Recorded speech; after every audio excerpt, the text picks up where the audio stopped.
mempelajari tentang capaian pembelajaran, tujuan pembelajaran serta alur tujuan pembelajaran.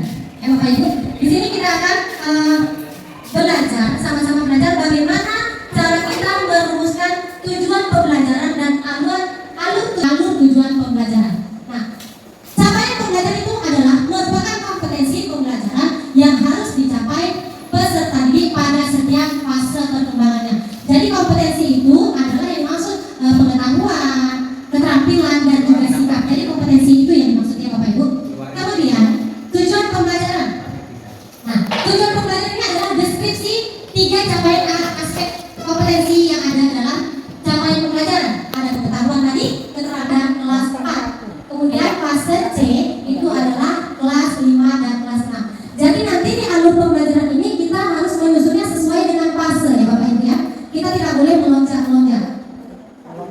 Lompat. Nah yang seperti saya bilang tadi, dalam satu pendidikan itu kita dapat menggunakan berbagai macam strategi dan pendekatan untuk menyusun tujuan pembelajaran dan alur tujuan pembelajaran. Tapi ya Bapak Ibu, meskipun kita diberikan kebebasan, tapi kita tidak boleh menyalahi aturan-aturan yang sudah dibuat oleh pemerintah. Tetap ada acuan yang harus kita ikuti. Nah, kriteria untuk membuat tujuan pembelajaran itu ada 2. Yang pertama itu adalah kompetensi. Nah, tadi saya sudah bilang Bapak Ibu, kompetensi. Kemudian yang kedua itu adalah konten. Nah, konten itu adalah ilmu pengetahuan inti atau konsep utama. Paham Bapak Ibu?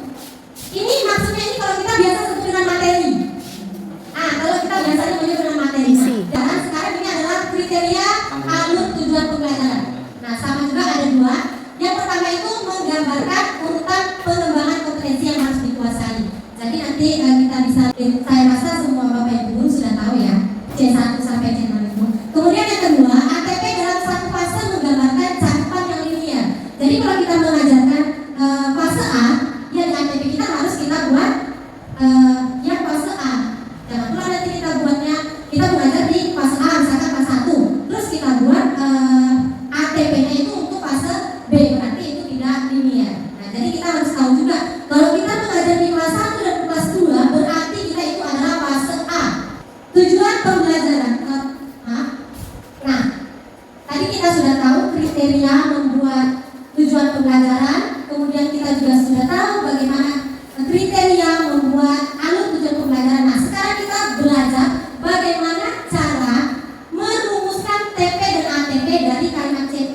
Oh ya Bapak Ibu, CP ini ya Bapak Ibu. CP ini boleh Bapak dan Ibu buka di Padlet. Saya sudah kirim link. Karena CP ini kita tidak boleh buat sendiri ya Bapak Ibu. CP ini sudah baku, sudah ditentukan oleh Kemendikbud Ristek ya.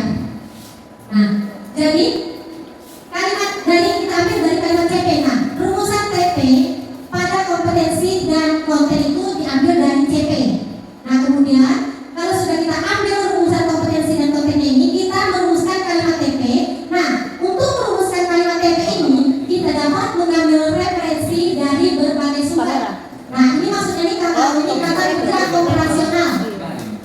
Kata kerja operasional itu, nah ini yang kita ambil dari taksonomi ini. Ada biasanya kita pengetahuan memahami, ada analisis, evaluasi dan sebagainya. Bapak Ibu, kalau dalam kurikulum K13 ini sama dengan KIKD. Nah, cuman ya CP itu sama dengan KIKD. Tapi bedanya kalau KIKD dia pakai nomor. Biasanya nomor 2.3, 3.3.1 seperti itu. Nah, kalau dalam capaian pendidikan, kalau di dalam CP dia berbentuk paragraf. Nah, ini semuanya ya Bapak Ibu, ini dari semua mata pelajaran. Dibahas sendiri semuanya ada di sini. Jadi nanti Bapak Ibu boleh pilih-pilih.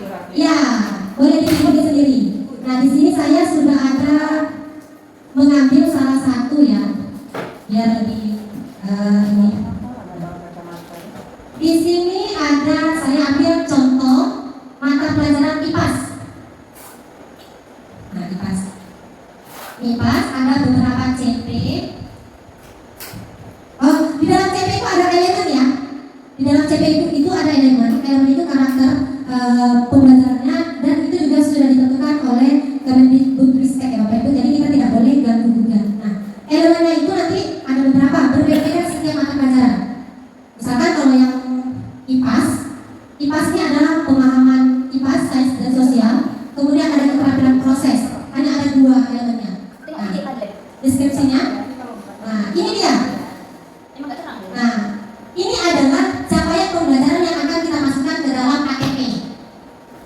ke dalam ATP dan TP nanti. Dari sinilah, dari capaian pembelajaran ini kita bisa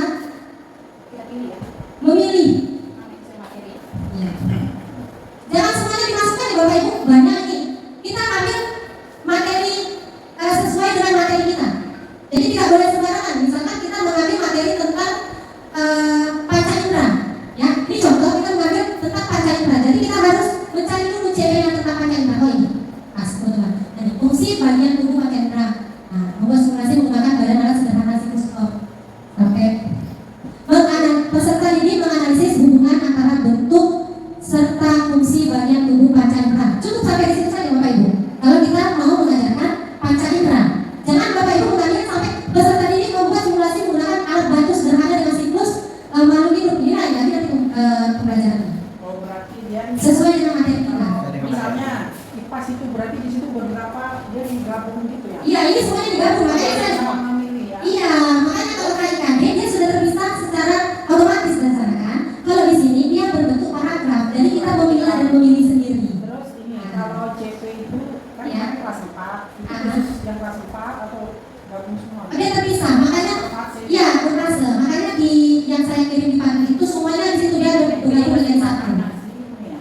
Di sini saya ada buat kolom biar kita lebih paham. Nah, jadi ada 3 kolom yang lebih mudah kita memilihnya. Yang pertama itu kalimat CP. Nah, kalimat CP Bapak Ibu. Jadi kalimat CP ini tadi sudah kita ambil sesuai dengan topik yang mau kita ajarkan. Nah, nih wujud zat. Nah, saya bedakan ya. Di sini ada kompetensi. Kompetensinya mengidentifikasi. Dari mana kita dapat Bapak Ibu? Kita ambil dari taksonomi belum tadi.